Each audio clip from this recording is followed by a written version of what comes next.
3, 2, 1. Boa tarde, pessoal do Instituto Emmanuel, que está assistindo essa aula pelo YouTube. Quem está falando aqui é o professor Rodrigo. A aula destinada de ciências para o 9º ano, certo? A gente vai dar seguimento em falar da parte teórica associada às leis de Newton, certo? Que é uma parte extremamente importante, né, em associação à física, porque esse tema vai ser abordado no primeiro ano da mesma forma que ele está sendo abordado aqui no 9º ano. A diferença é que ele vai vir um pouco mais complexo e os professores já vão trabalhar com vocês, no caso o professor de física diretamente, com esse conhecimento prévio. Então é extremamente importante a gente ter a teoria muito associada na nossa cabeça. A gente ter a teoria toda pronta na nossa cabeça. Bom, a gente falou na aula passada sobre a história de Isaac Newton, certo? Que foi um dos físicos mais importantes ao longo dos anos e das suas 3 principais invenções associadas às leis, né? O Newton inventou vários instrumentos, inventou o telescópio com a estrutura refletora, entre outras coisas, a teoria associada à força da gravidade, o próprio conceito de força, ele é associado ao Isaac Newton. Mas o tema da nossa aula é sobre as leis que vão reger o movimento, que regem o movimento, né? Então, a gente vai ter as 3 leis principais, que é a lei associada à inércia, a lei da dinâmica e a lei da ação e reação, que é, respectivamente, a primeira, a segunda e a terceira lei de Newton. Bom, a lei da inércia, que ela é a mais simples para a gente poder associar, porque ela é exclusivamente teórica, né? O que é que ela vai abordar? Ela vai ter a frase como principal ponto do seguinte: todo corpo tende a permanecer em movimento, a não ser que uma força seja aplicada sobre ele, né? Uma força de maior intensidade. Então, o que é que significa isso? Que a tendência é que os corpos, que são os objetos que nós estudamos, que podem ser qualquer coisa, eles permaneçam no movimento inicial, sendo ele repouso ou movimento retilíneo, a não ser que uma nova força seja aplicada sobre ele. E o exemplo mais corriqueiro em sala de aula, vamos dizer assim, é o que está mostrando na apostila de vocês, que é justamente o exemplo do ônibus, certo? Então, vamos entender isso aqui. Vamos supor que um ônibus, como está mostrando na imagem A, está em movimento. E, consequentemente, você vai ter uma pessoa que está em pé naquele ônibus e segurando naquelas estruturas de ferro que servem de apoio. Se por algum motivo, qualquer motivo, passou um cachorro na frente do ônibus, apareceu uma faixa de pedestre, o sinal vermelho apareceu do nada, e o motorista tiver que frear bruscamente, o que é que vai acontecer? A tendência é que a pessoa que está em pé, e as outras também, só que a pessoa que está em pé vai ser mais fácil a gente poder perceber, ela vá para frente. Ela continue o movimento inicial do ônibus, que era o retilíneo.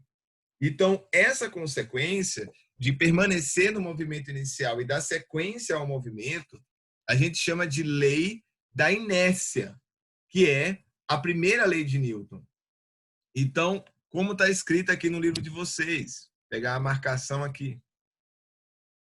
Corpos em repouso tendem a permanecer em repouso, e corpos em movimento retilíneo uniforme tende a permanecer em movimento retilíneo uniforme indefinidamente. Então, o que a gente precisa entender é que o movimento vai seguir, a não ser que uma força seja aplicada para que isso mude. E ele dá essa sequência aqui.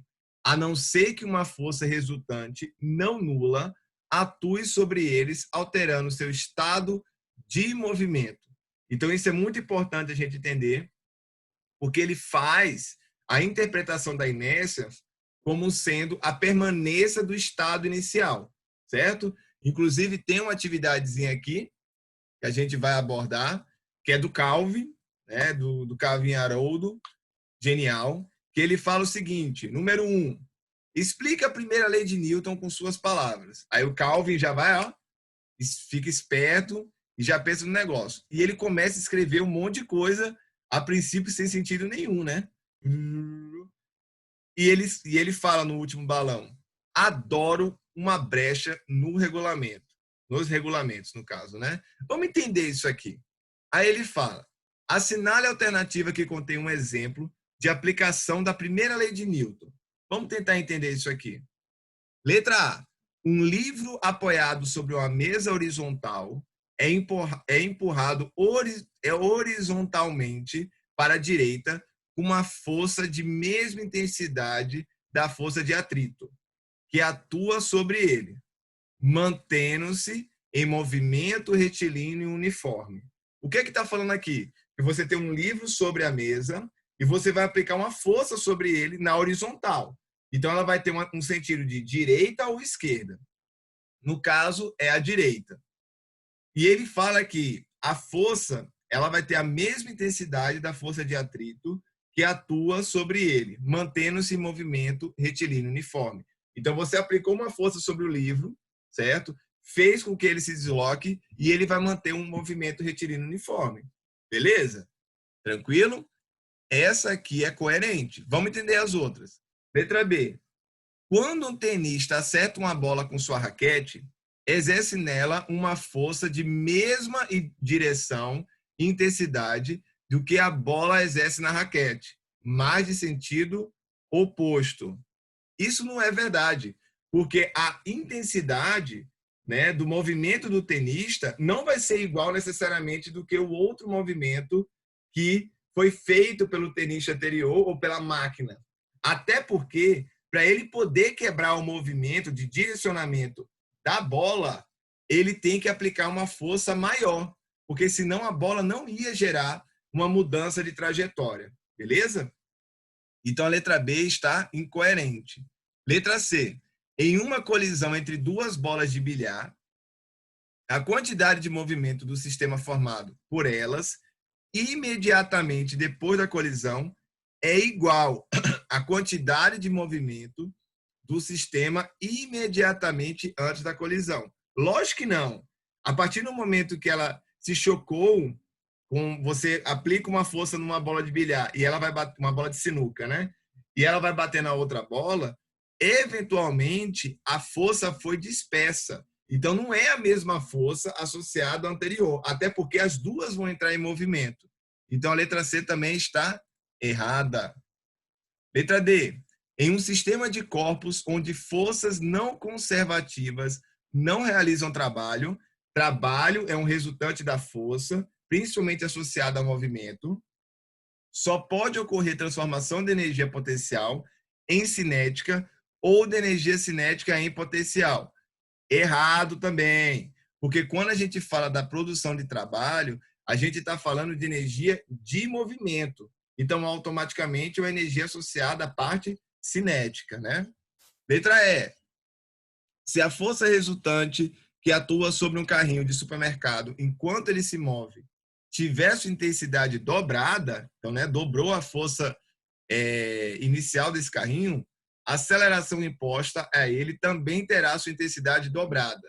Não necessariamente, porque a unidade de medida de aceleração e força são diferentes e a aceleração ela vai ter um contínuo aumento e não simplesmente dobrar. É uma conta diferente. Então, essa aqui sobre inércia é a letra A. Dando sequência aqui, queridos, vamos entender também essa parte teórica a respeito da segunda lei de Newton, que ela vai ter uma fórmula básica, que é força é igual a massa vezes a aceleração. Então, a gente vai ter essa fórmula básica para a gente fazer a fórmula de força, né? Então, a gente vai ter essa fórmula para falar da segunda lei de Newton. E o que ela quer dizer? Que a associação de força é uma combinação de duas grandezas. Massa, certo? Que a gente sabe que está associada à unidade de quilogramas pelo sistema internacional, e a aceleração, que está associada à unidade de metros por segundo ao quadrado. Beleza? Então, essa fórmula é a que vai ter todo o significado da segunda lei de Newton. Aí ela está colocando aqui no livro de vocês. A força resultante que atua sobre um corpo é igual ao produto da massa do corpo pela aceleração adquirida. Então, ó, massa e aceleração em conjunto. Essa aceleração possui a mesma direção e mesmo sentido da força resultante que age sobre o corpo. Então, a gente vai ter, a partir do momento que a gente gerou uma força e essa força gerou movimento, a gente vai ter a massa associada à aceleração. E a última lei, que a gente vai falar aqui da parte teórica, é a lei associada à ação e à reação. O que é que ela vai falar? Que todo corpo, no caso um corpo A, quando exerce uma força sobre o corpo B, recebe desse corpo B uma força da mesma intensidade, mesma direção, porém com sentido oposto. Para toda a força de ação há uma reação. Então, de maneira bem simplificada, ela fala o quê? Para toda ação há uma reação de igual proporção. Então, ela vai gerar uma proporção igual. A única coisa que vai modificar é o sentido, é a orientação daquela força. Então, se você aplicar uma força para a direita, você vai receber ela com a mesma proporção para a esquerda. Tudo bem? Então, para quem está assistindo no YouTube, esses foram os conceitos básicos da lei de Newton. Obrigado.